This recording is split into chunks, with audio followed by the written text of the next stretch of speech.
Imagine a time when people were forced into marriages, tragic suicides were common, and masses of individuals were locked away. This was the unsettling reality of feudal Japan. As we dig deep into this fascinating era, we'll expose the strange and creepy practices that were considered ordinary back then. Brace yourself to be captivated and shocked as we unveil the dark secrets of this captivating period in history. In feudal Japan, the power structure was unique, with two rulers at the helm. On one hand, there was the emperor, who held the title but had little actual authority. Considered more of a symbolic figurehead, the emperor's role was largely ceremonial. On the other hand, we had the shogun, the de facto ruler who held the real power in the land.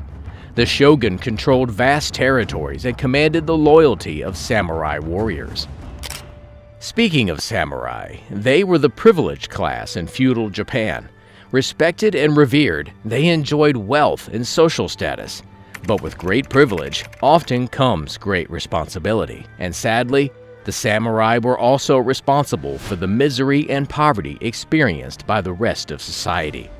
They imposed heavy taxes on the peasants, causing economic hardships and inequality. Forced marriages, copycat suicides, and the haunting ritual of Jigai. These practices were deeply rooted in the intricate web of samurai culture and its rigid codes of conduct. Prearranged marriages were prevalent among the samurai class, serving primarily political purposes rather than matters of the heart. Love and personal choice held little significance in these unions, as individuals were bound by familial alliances and the pursuit of power.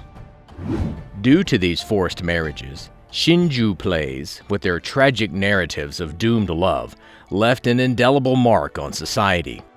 These theatrical performances depicted couples choosing death over separation, romanticizing the idea of sacrificing one's life for love. Disturbingly, these stories influenced real-life events, leading to a wave of copycat suicides as individuals sought to replicate the dramatic endings they had witnessed on stage. The allure of a love so profound that death seemed preferable became intertwined with broken hearts forced into these marriages. Moving on, in feudal Japan, the samurai class adhered to a code of honor known as Bushido, which encompassed principles of courage, self-control, and strong resolve. One of the most striking demonstrations of their commitment was through the practice of seppuku, also known as harikari. This method of honorable suicide involved self-disembowelment and was reserved for men of the samurai class. To perform seppuku, a samurai would plunge a short sword into the left side of his abdomen, draw the blade laterally across to the right, and then turn it upward. The act was carried out with meticulous precision, symbolizing the samurai's courage and unwavering determination. Additionally, it was customary for the samurai to stab themselves below the sternum and pierce their throats, ensuring a swift and decisive end. Seppuku served different purposes, including avoiding the dishonor of falling into the hands of the enemy, demonstrating loyalty to one's lord, protesting against policies, or atoning for the failure in duties. It was seen as an effective way to showcase the samurai's commitment to their code and sincerity of purpose. There were two forms of seppuku, voluntary and obligatory. Voluntary seppuku was chosen by warriors defeated in battle or to follow their lord in death.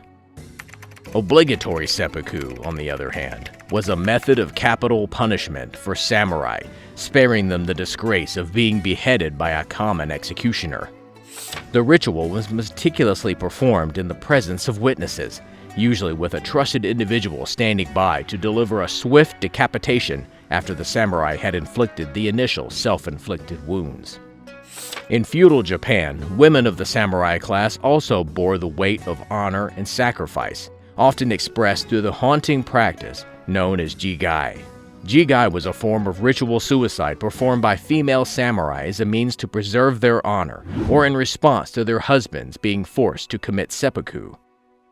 Unlike seppuku, which involved self-disembowelment, Jigai took a different form. Instead of slicing their abdomen, these courageous women would slash their own throats using a short sword or dagger. Jigai was a solemn and deeply personal act undertaken to demonstrate their unwavering loyalty, devotion, and solidarity with their husbands, or to protect their family's honor. It was a chilling reflection of the immense pressures and expectations placed upon them within a rigidly structured society. Digging deeper, we discover dark secrets and disturbing aspects of society. One such unsettling reality was the existence of brothels.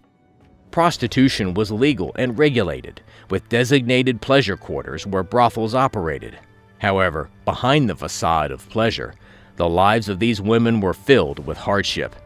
They were often sold into sex slavery, faced harsh contracts, and suffered with venereal diseases, forced abortions, and early deaths. What makes this even more chilling is the self-mutilation practices undertaken by some prostitutes to demonstrate their devotion to clients. They would amputate their own fingers as a display of loyalty, with the highest honor attributed to the sacrifice of fingers.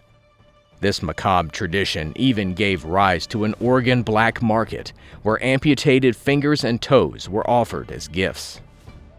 Apart from their not-so-righteous actions, Spanish missionaries, led by Saint Francis Xavier, left a lasting impact on feudal Japan by successfully converting thousands of Japanese people to Christianity. In 1582, their efforts bore fruit, with an estimated 150,000 individuals embracing the faith. However, the shogunate, fueled by opposition to Christianity, swiftly initiated persecutions just 15 years later. These persecutions involved unimaginable suffering, including torture, forced renunciations, and the formation of secret cults as Christians sought refuge. The Tokugawa administration, which took over after feudalism ended, intensified the exclusion and persecution of Christians, turning it into a national policy. Alongside the plight of Christians, another dark aspect of feudal Japanese society was the discrimination faced by the burakumin, communities of laborers engaged in impure occupations. These marginalized communities endured social stigma and were treated as untouchables by society. Feudal Japan witnessed a clash of religions, social divisions, and the struggle for acceptance. But as we move further into the Edo period in Japan, we see everyday life marked by harsh realities and distinct social hierarchies. Poverty and dire conditions led to prevalent issues such as infanticide and malnourishment. Impoverished families, unable to support all their children, resorted to infanticide, killing children due to fear of poverty as a tragic solution. Additionally, limited resources and economic constraints resulted in malnourishment, particularly among the lower classes. Alongside these struggles, the legal system was characterized by stark contrast.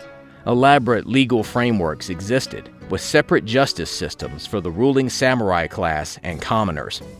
The samurai enjoyed privileges and exemptions, while commoners faced stricter punishments and limited access to justice. Furthermore, leaving or returning to Japan was strictly regulated, with severe punishments for those who violated the restrictions. House arrest, imprisonment, and even death awaited those who defied the isolation policy. This isolationist approach aimed to maintain control and prevent foreign influence, but resulted in stifling personal freedom and contact with the outside world. The Edo period was also characterized by unusual and often brutal execution methods. Capital punishment took various forms. Let's have a look at some of them. Boiling to death. It was a method where the convicted criminal was immersed in a large pot or cauldron filled with boiling liquid, often oil or water. Execution by burning. This method involved tying the condemned individual to a stake or a pyre and setting them on fire. The flames would engulf the person, causing intense suffering and a slow death due to burns and asphyxiation. Crucifixion. It was a punishment reserved for those who had committed grave offenses, such as killing a parent or a husband. The condemned person would be nailed or bound to a cross-like structure and left to die an excruciating death over an extended period, usually through a combination of exposure, dehydration, and organ failure. Decapitation by sword, yet another common method of execution during the Edo period. The convicted individual will be forced to kneel while a skilled swordsman swiftly beheaded them with one swift stroke. This method aimed to provide a relatively quick death compared to other forms of execution. Hanging. It was another frequently used method, where the convicted person would be suspended by a rope tied around their neck and left to hang until they died from strangulation. This method was relatively quick and often carried out publicly as a means of displaying the power of the ruling class and instilling fear in the population. Sawing. A particularly gruesome method where the convicted individual would be secured to a wooden frame or log, while a large saw was used to cut through their body lengthwise. This slow and painful process would result in an agonizing death as the saw progressed through the body. And finally, waist cutting. Also known as cutting the person in half, it involves severing the body at the waist. This method was sometimes combined with decapitation, where the criminal was first decapitated before their body was further dismembered.